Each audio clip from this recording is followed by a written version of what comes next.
Hello and welcome to We Draw More, in this series of videos where I choose 5 more cards for less than $5 total to upgrade a commander Precon. In this video I'm looking at Blight Curse, which is commanded by Auntie Ool, Cursewretch. Auntie Ool wants you to play cards that either put -1/-1 counters on creatures you control or your opponents control, and she rewards you with extra value for doing so. If you're not careful, this could be lethal for your creatures, so you either need to be playing Reanimation or a way to remove those -1/-1 counters for value. My personal preference is for removal to be at instant speed, but while Bog Slither's Embrace is a sorcery, it exiles a creature and you can blight one with it, which with Auntie Ool on the battlefield turns it into a cantrip, and it's priced at a mere 23 cents.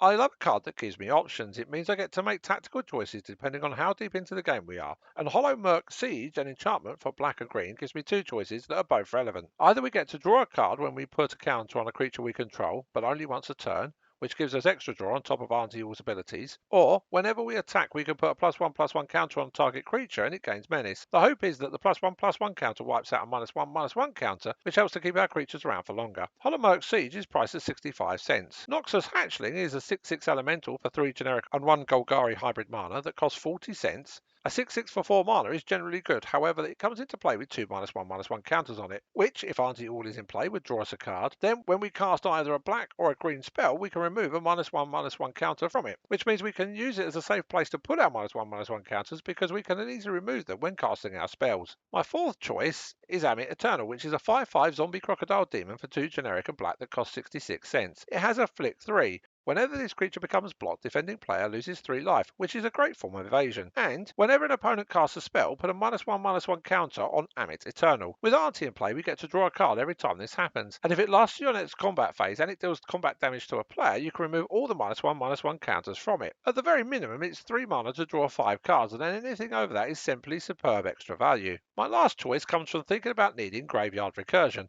Reassembling Skeleton, which costs 1 generic and black and is a 1/1 skeleton warrior, costs 20 cents and can be brought back to the battlefield from the graveyard for 1 generic and black, which means if you put a -1/-1 counter on it, it dies and you then pay to bring it back. The theory being that while Auntie is in play, you've spent 1 generic and black to draw a card, which isn't a bad rate. Not as good as Amit, but not a bad one either. Overall, I've spent a measly $2.14 to add 5 more cards on a budget to the Blight Curse Precon. What budget cards would you add to Blight Curse and why?